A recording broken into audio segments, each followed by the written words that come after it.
Hi everybody, welcome back. Hope you had a good break. Certainly was a little bit different this time, being homebound most of the time, but I hope you made the best of it. I have a confession to make to you. I really didn't work out as much as I had thought I did or should have, but I did do the push-up challenge, and that's what I want to reintroduce to you today. I think it's just that important that you do that. It's like the one exercise that if you do this routinely, you're really going to develop, as I said before, so many of these muscle groups in your arms and your shoulders and your back and your chest just by doing this one challenge.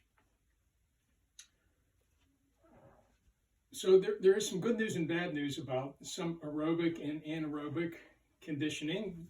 The aerobic conditioning, which is running, swimming, biking, that kind of stuff, it's really a lot harder to develop. That's the bad news. The good news is if you didn't do it for a period of days or even weeks, you don't lose that much of your aerobic conditioning. Now, strength training is a lot different. You can make really quick gains very quickly. That's the really great news about it, and that's why I think it's really good for you to do. But the bad news is if you don't do it, even in a week's time, you will notice maybe a little bit of a difference. And the cool thing about push-ups is we can document that. If we do it daily, we can document it by a chart that I'd like you to do, and you'll see what your progression is. So here's what we're going to do today, is we're going to go ahead and I'm going to show you some of the different ways to do a push-up, just to reiterate that. I want to talk to you a little bit about this thing called the overload. You know what this concept of working to somewhat hard is. And I'm going to talk to you a little bit about the 4 P's, or P to the 4th power. Okay, so the first, let's say you cannot do a perfect push-up. Those of you who can do a perfect push-up, just bear with me. This isn't going to be a long video, and we'll get to it in a second. Let's say you cannot do a perfect push-up. So a good way to do this is to start on your knees, okay? And we're going to definitely make sure that the joint that we're moving is on our elbows. So get on your knees. You can put your feet up. That's even better than putting them down. And you're going to go down to your nose and back up. Down to your nose and back up. Got it? All right. Now, once you get a little bit stronger, you are going to progress to what I'm going to call a negative part of the push-up. Okay? The negative part is going to be the push-up that allows you to lower down to that position. So let's say you get on your knees, you're progressing to a little bit harder push-up, and then you get to a plank position, and then you'll go down, and when you get down on your belly, on your knees, to a plank, lower yourself down slowly on your belly, on your knees, and up. Like that. Belly to your knees. This is called the negative. This would be the positive part of it. Okay? All right, so let's say you do progress through that and you're able to do a number of them and you're charting your progress. The next thing to do is we're going to do a supportive part of the push-up.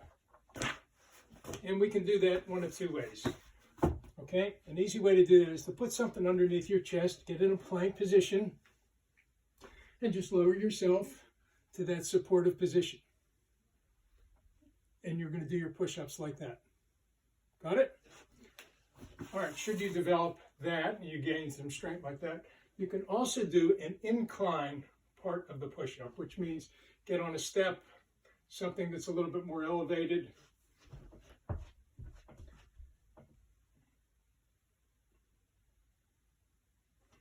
And use that elevation as a little bit of an aid so you can do a little bit more push-ups like that.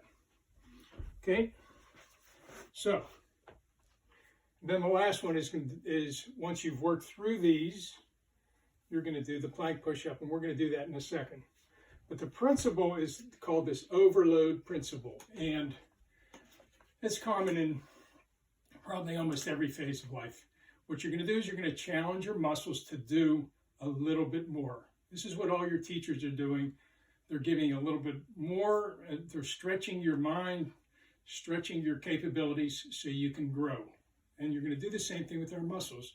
We're going to push our muscles to the context or the ability of that feeling of somewhat hard. And we've talked about this in our health class forever. Okay, and it's getting comfortable with being uncomfortable. So you're going to push yourself to about 70 or 80% of your effort. And that would be to a point of somewhat hard. You can do this when you're running or doing any kind of physical thing, but maybe even something that's mental as well. Okay, pushing yourself to do your homework. Hopefully you're going to do all your homework, but push yourself. Don't just quit. And we're going to do the same thing with the push-ups. Okay, so the 4 P's that I'm suggesting that you incorporate are, you're going to practice. And what I'd like you to do with this, and you'll see this in my tapes, we're not going to do it every day. I'm not going to do the push-ups every day because I'm going to let my muscles grow in between the stressing them. So I'm going to do the Monday, Wednesday, and Friday. And I'll show you what I'm going to do. Okay, then the next P is performance. I'm never going to sacrifice the form for quantity. So the quality of each push-up is going to be perfect. So, okay, the next P is persist. Now, there might be some days that I just don't feel it. I don't know, didn't get a great night's sleep, and I just didn't feel like I can do as many as I did the previous days. And the 4th one is progression. So the progression that we've used here was the knees to negatives to support the plank. Okay, once you move through that and you're working to his plank position, the progression that you're going to use is the number. So whatever you start with, if you start with, 5, say today you did 5, Wednesday maybe you move to 6, or maybe you're stuck at 5. Remember, you're going to work to the point of somewhat hard.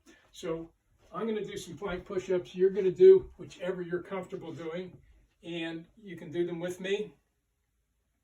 I'm stuck at about low 50s.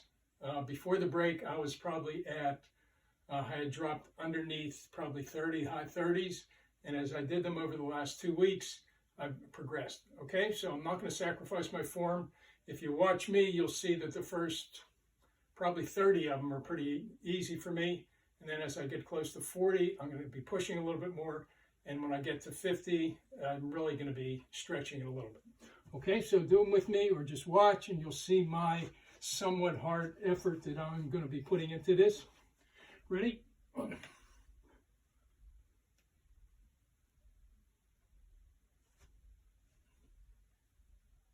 That's 10.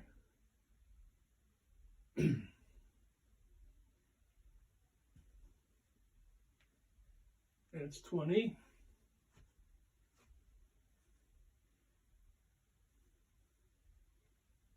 That's 30.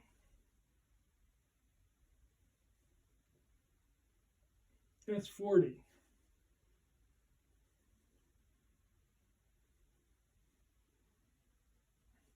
That's 50.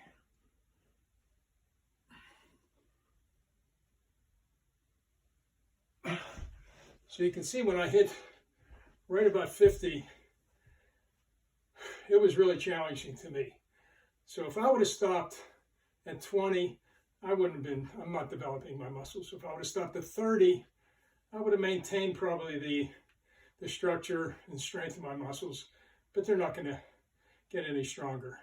It wasn't until I got to that point where it was really becoming somewhat hard that I'm really starting to develop. Okay, so remember these progressions. Wherever you are, you're doing this by yourself, you're not showing off to anybody. Knees, if you can't do the regular plank one, and then work through this development of the negatives or support. And then once you get to planks, it's very difficult. You never sacrifice the form, okay? And wherever you're at is fine. This is growth mindset. Wherever you're at, that's where you are, and you're going to develop from there. And you're going to go with the progression of going slowly. Okay? So, you know what? Drop me an email, tell me where you're at. I'd love to talk to you about it. This is one great exercise. It only takes, I don't know, a minute. One last thing is, once you've done, like, let's say your maximum level of push-ups, you're not going to be able to repeat that for a good while. There's stuff that builds up in your muscles that doesn't allow you to do a second set of them if you really push yourself. So don't think that you can do, let's say your max is 10. Don't think that you can do 10 and really push yourself. You know, wait a minute and then do another 11 or 12. It doesn't happen like that. Okay, got the idea? So check in with me. Let me know how you're doing. And good luck with it.